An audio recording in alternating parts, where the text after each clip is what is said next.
The first of the speakers has arrived at the microphones. So again, Gene, apologies to break away from you.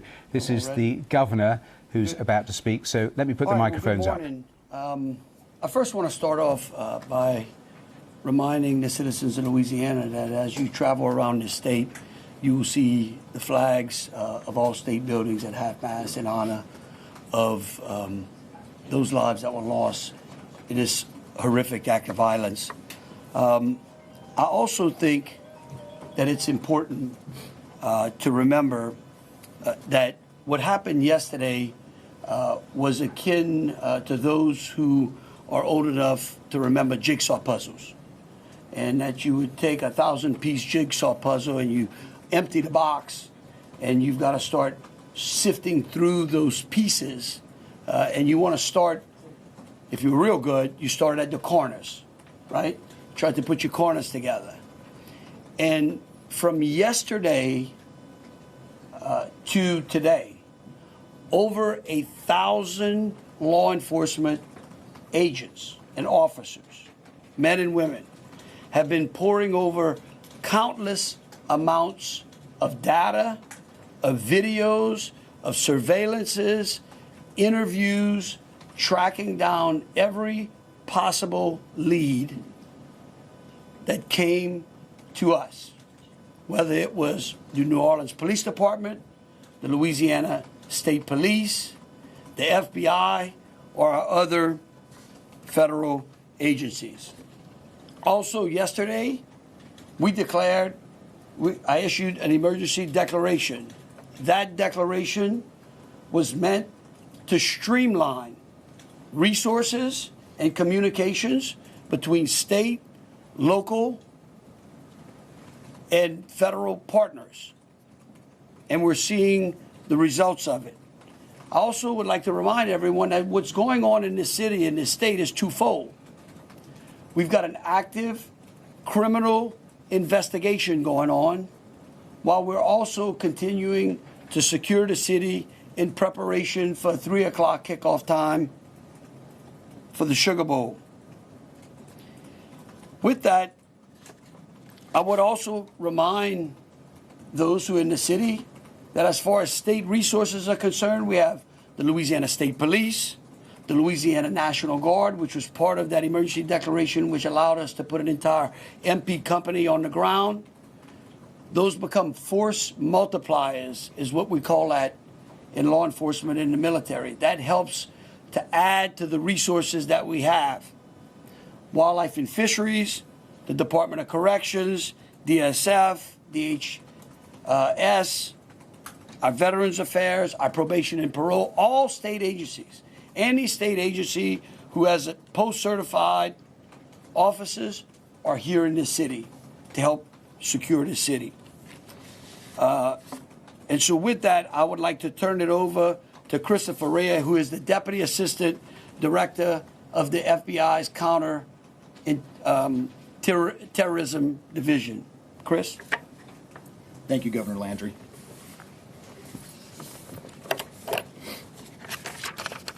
Good morning. I am FBI Deputy Assistant Director Christopher Rea. I'm from our Counterterrorism Division at headquarters. I'm also joined by Assistant Special Agent in Charge Alethea Duncan from our New Orleans office, who you heard from yesterday. I'm here to discuss not only the latest investigative information we have here in New Orleans, but I'll also let you know about other investigative activities outside of the state. I first, and most importantly, want to send our deepest condolences to the victims of this horrific attack and their loved ones. 14 innocent victims were killed in this senseless attack, and at least 35 are injured. We cannot ease the grief people in this community and across the nation are feeling at this time, but rest assured, we stand with you and in support of you. All the resources, and I'm going to go into that a little bit later, all the resources of the FBI are being focused on tracking down every piece of evidence, every lead, every interview, every potential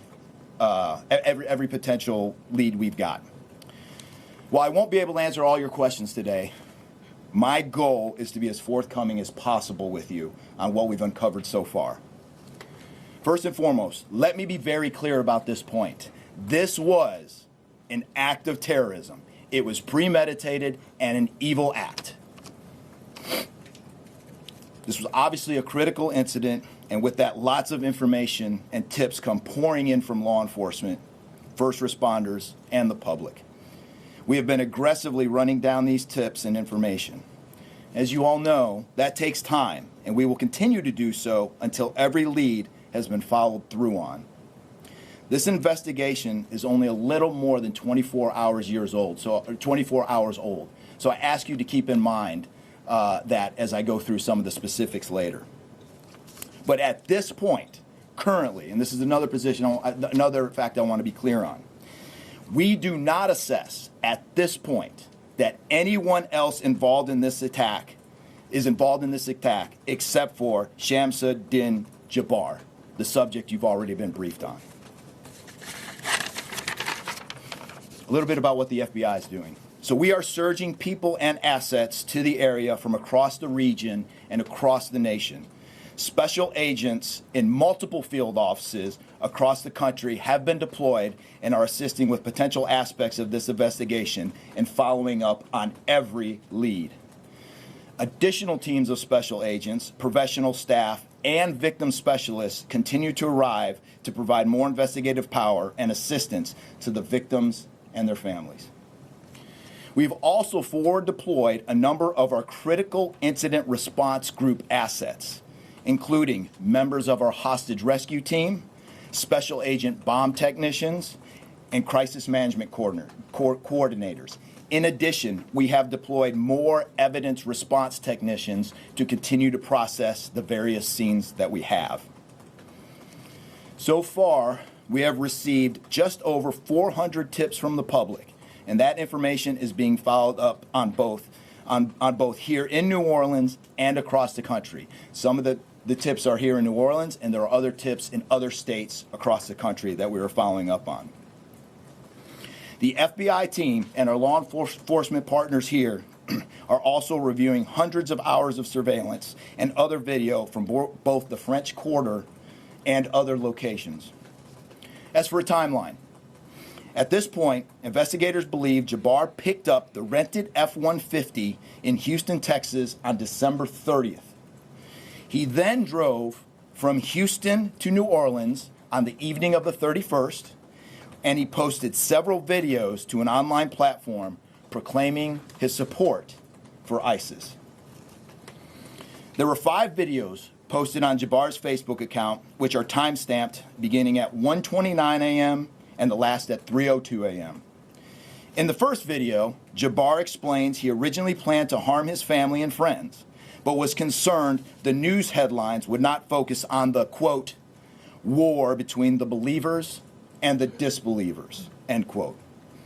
Additionally, he stated he had joined ISIS before this summer. He also provided a will and testament.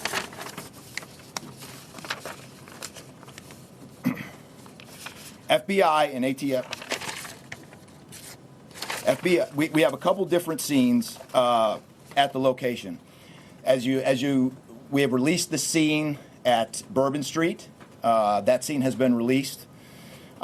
We also have a scene off of Mandeville address where we're currently searching that scene right now. FBI and ATF agents have secured that house, and that location is being searched for potential evidence. On New Year's morning, Jabbar opened fire after ramming through a blocked-off area of Bourbon Street, used his truck as a weapon to run over the victims. Teams of specially trained victim specialists, again, as I said, are on the ground here in New Orleans, assisting survivors of the attack and loved ones of the deceased. We do not believe the public is in any danger around any of these locations. 3 phones linked to Jabbar have been recovered, and digital media exploitation is a priority to see what is on the devices and determine if there are any other potential leads. Additionally, we have recovered 2 laptops and are currently reviewing them for any potential leads. Those laptops were recovered at the Mandeville address. Evidence technicians will also be going over the F-150 truck Jabbar was driving. As you know, we recovered an ISIS flag from the back of the vehicle. Jabbar declared his support for the terrorist group on social media, as I stated before, as he made his way to New Orleans. FBI bomb technicians also recovered 2 IEDs in coolers, one from the cross-section of Bourbon and Orleans Street, and the second at an intersection approximately 2 blocks away. There were multiple reports of other devices. Those reports turned out to be misinformation or not actual functioning devices. Those are the only 2 devices that we've been able to recover that were functional. Both devices were rendered safe on scene. We did obtain surveillance footage showing Jabbar placing the devices where they were found. Two other, as I said before, 2 other items of interest were determined not to be IEDs. A little bit about Jabbar. Jabbar himself was born in the United States and is a U.S. military veteran. We are looking in everything in his life. While we have interviewed many people who know Jabbar, we still need to talk to others. Whether you know Jabbar personally, worked with him, served in the military, or saw him in New Orleans or Texas, we need to talk to you. You may not think you have relevant information, but what you know could tie in to one of our investigative leads. Specifically, we want to talk to anyone who was in the French Quarter on New Year's Eve or early on New Year's Day. That includes people spotted near one of the 2 IEDs on Bourbon Street. The IED was inside a cooler, and many people stopped and looked at the cooler and then continued on their way. Let's be clear, again, we do not believe at this point these people are involved in this incident in any way. We want to speak to them as witnesses and want to know what they saw and when. I went down to the crime scene last night. It is very hard to put into words what it looked like and how difficult it was to see. Anyone with information can call us at 1-800-CALL-FBI or send digital tips to fbi.gov/Bourbon Street attack. Early this morning, evidence response teams finished their work at the crime scene. Bourbon Street has been turned over to the city of New Orleans. As you know, there's also an FBI investigation in Las Vegas. We are following up on all potential leads and not ruling everything out. However, at this point, there is no definitive link between the attack here in New Orleans and the one in Las Vegas. And again, I'll preface everything with what I started with in the beginning, which was this is very early in an investigation like this. Again, our thoughts and prayers are with the victims of this tragedy and everyone impacted across the country. They remain at the heart of our investigation. I also, although I've only been on the ground here a short time, I also want to express a sincere appreciation for our partners here, which include the U.S. Attorney's Office, HSI, ATF, the New Orleans PD, the Louisiana State Police, the Governor's Office, and countless others. At this point, I'm going to turn it over to the Special Agent in charge of ATF here, Josh Jackson.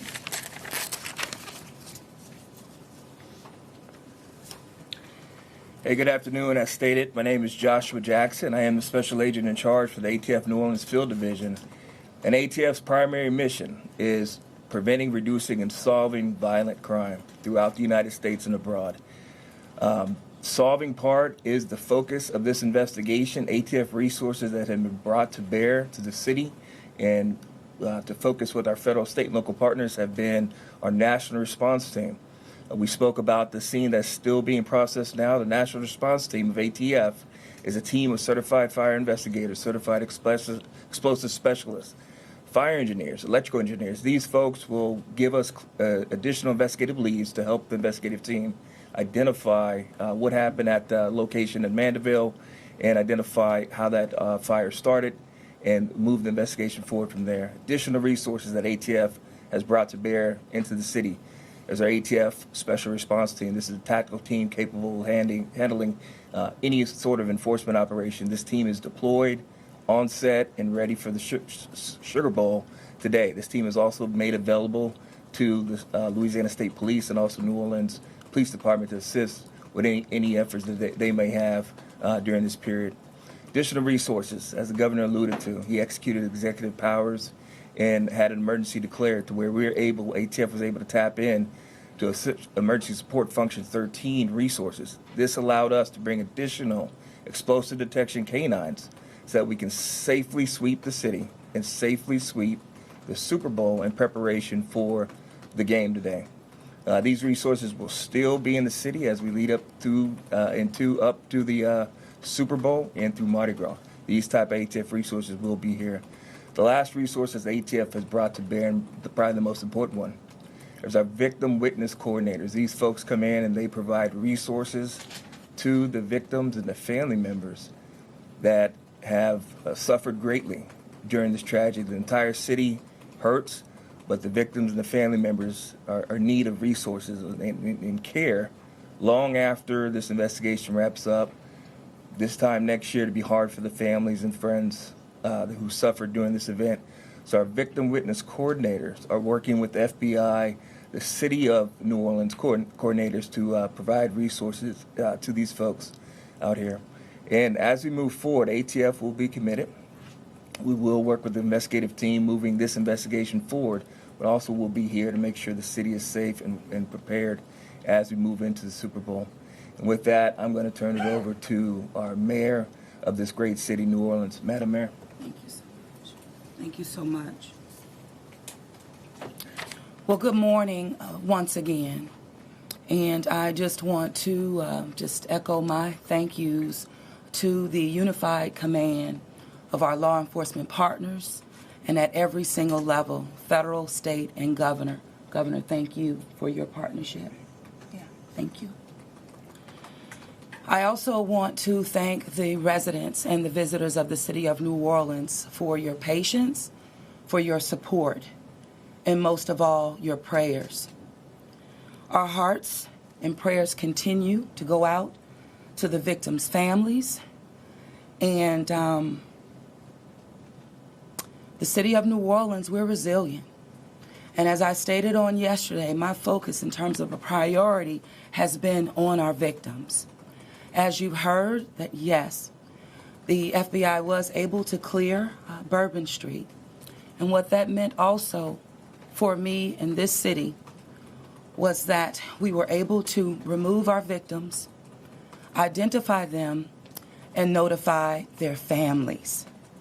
Real reverence. They mattered, the families matter, and matter to the city of New Orleans. In addition to that, I want to just thank again our federal partners in Washington listening to my plea personally for the additional resources to allow for the scene to be cleared and again attending to our victims. I walked by each one and I did the sign of cross in my own way because reverence again is important. So while we have been able to have Bourbon Street returned back to the city of New Orleans, and the due diligence has been done, that then allowed me to give the go-ahead to begin the cleaning of Bourbon Street. That started happening in the morning about 2 a.m. It was completed before 8 a.m. this morning.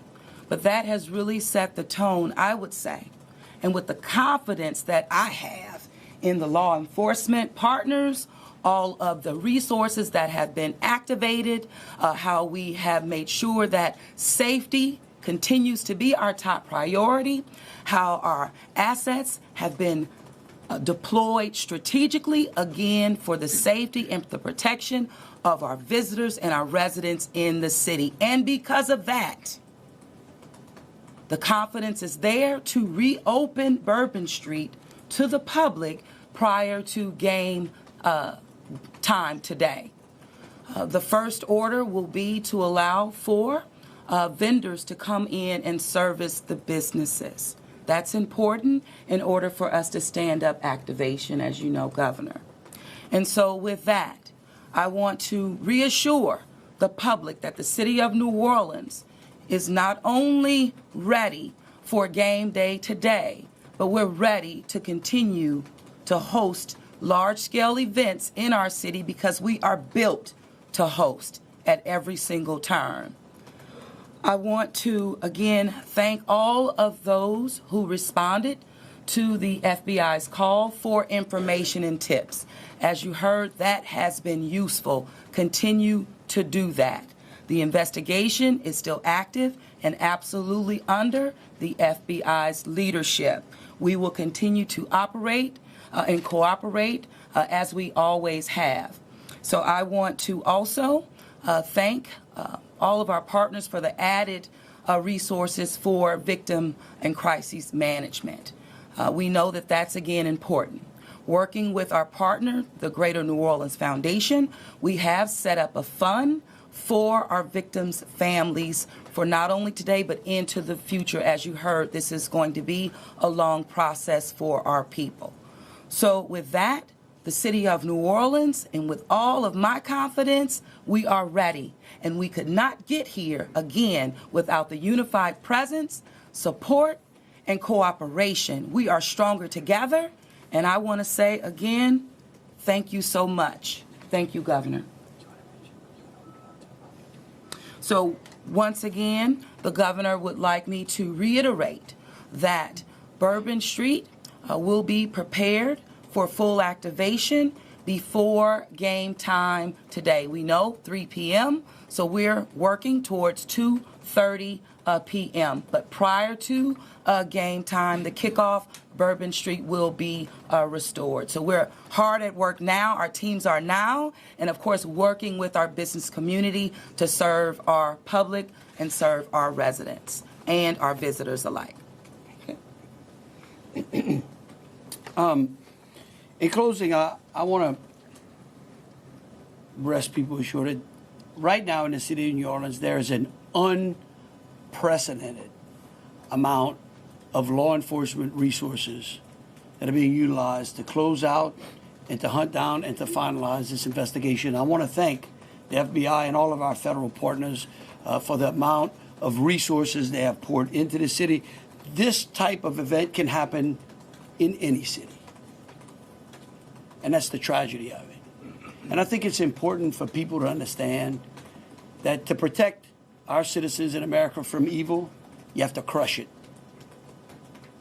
You can't go out there and placate it. You can't go out there and say, oh, I'm going to put this in place and that in place and hope that evil doesn't show up on your doorstep, because it will. You have to crush it. And that's what we're going to do here. We're going to put it all behind us. We're going to continue to keep the victims, those that are in the hospital, either fighting for their lives or trying to recover, in our thoughts and in our prayers. But you know, this morning, and I don't want to single out just one news source, but I just happened to turn on Fox and Friends, and there was a young man who was interviewed who was actually on Bourbon Street during this horrific act of terrorism. And they closed out by asking him, what now? And I think he summed it up. He said, look, we can't live in fear, because fear will paralyze us. He said, we come down to the city to enjoy ourselves and to entertain ourselves and to be with our friends and with our families, because that's who we are. Louisiana invented hospitality. The people of this city care for each other. And believe you me, we care about each one of the lives that were lost in the city of that. We will never forget them. But it would be a tragedy if we let their losses be snuffed out because of fear. This city will be back. We will be open to family and friends and loved ones who want some time to relax from the pressures of life. And so today, we're going to have us a sugar bowl. We're going to enjoy ourselves. We're going to keep those, who have lost loved ones in mind. And we're going to get on to the business of this city and this great country.